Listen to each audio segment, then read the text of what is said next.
हमारे चैनल को अवश्य सब्सक्राइब करें और नए अपडेट्स सबसे पहले पाने के लिए इस बेल बटन को दबाना न भूलें। कौन गाना बा? Love song. लव सॉन्ग कौन गाना? गाना हमारा पूछनी है ना के करो कौन गाना ही पूछनी है।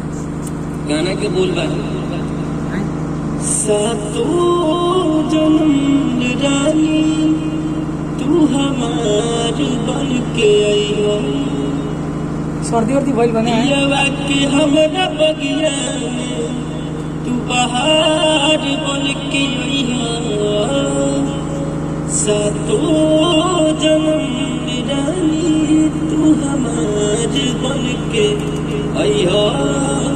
ब्यास फाटल फाटल लागत सर्दी भइल बा का? हाँ शादी ठीक बात आए के ट्रैक पर निमन से गई है। हेलो बीच में खासा खासी नहीं आ जाओ जोर से बोलो दम लगा के। हेलो बीच में खासा का नहीं का ट्रैक पे आ जा। आओ सातों जन्म ले रानी तू हमार बन के आई है सातों जन्म ले रानी तू हमार बन के आई है दिलवा के हमरे बगिया में दिलवा के हमरे बगिया में तू बहार बन के आई है सातों जन्म ले रानी तू हमार बन के आई है सातों जन्म ले रानी तू हमार बन के आई ब्यास हेलो है जी। गाना तो बढ़िया बा हाँ लव सॉन्ग लव हो गइल बा का के से हाँ एकरा से भइल बा पीपी पांडे से पीपी पांडे ही के पूजा पांडे पूजा पांडे से उनकरे खातिर गावल जाता है। दोस्त है यार गलत दोस्त समझ नहीं। हाँ तो दोस्ती में प्यार उगता है। हम कहाँ बोल रहे हैं कि मेहरारू ही है। चलो अंतरा अंतरा कैसे बा? हाथवा में बाटे तुहरा नाम के लकीर हो अखिया में बसल बात हार तस्वीर हो हमरा लाई करे जा तू गीत गुनगुनई हो सातों जन्म रानी तू हमार बन के आई हो। आवा ट्रैक पर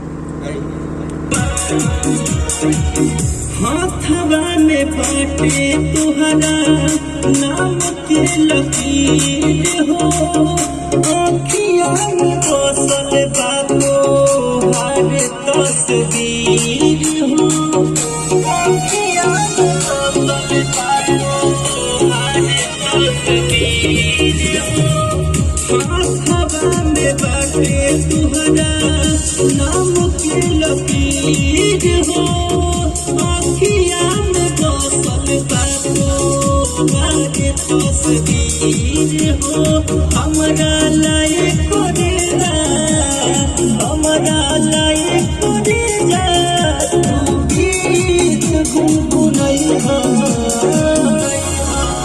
सातों जन्म ले रानी तू हमार बन के आई है सातों जन्म ले रानी तू हमार बन के आई है।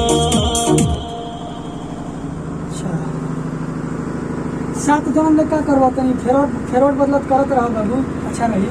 सातों जन्म ले रानी तू हमार बन के आई है वर्मा जी से वरदान मिलल बा वर्मा जी से मिलल बा ठीक है। तुम दूसरा का अंतरा बताओ तो तीसरा अंतरा बा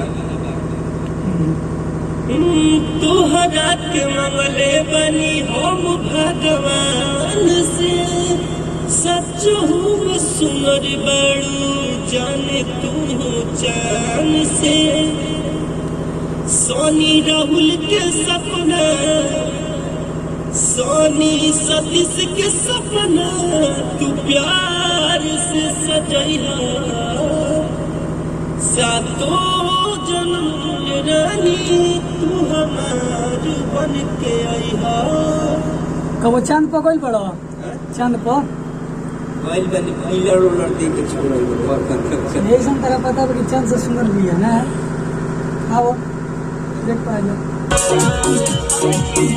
तोहरा के मंगले बानी ओ भगवान से सच हूँ सुनर बारू जाने तू जान से सच हूँ सुनर बारू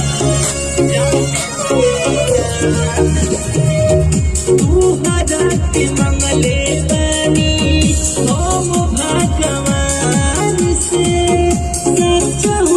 सुनर बारू जाने पहचान से सोनी राहुल के सपना सोनी सतीश के सपना तू प्यार से सजैया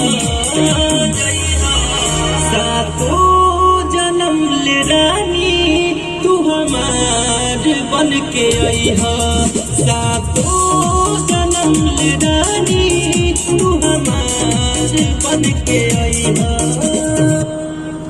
कुछ कहेगा चाहते रहो जी चैनल के माध्यम से देखा है सबसे रिक्वेस्ट बाकी गाचा को लाइक करे शेयर करे चैनल के सब्सक्राइब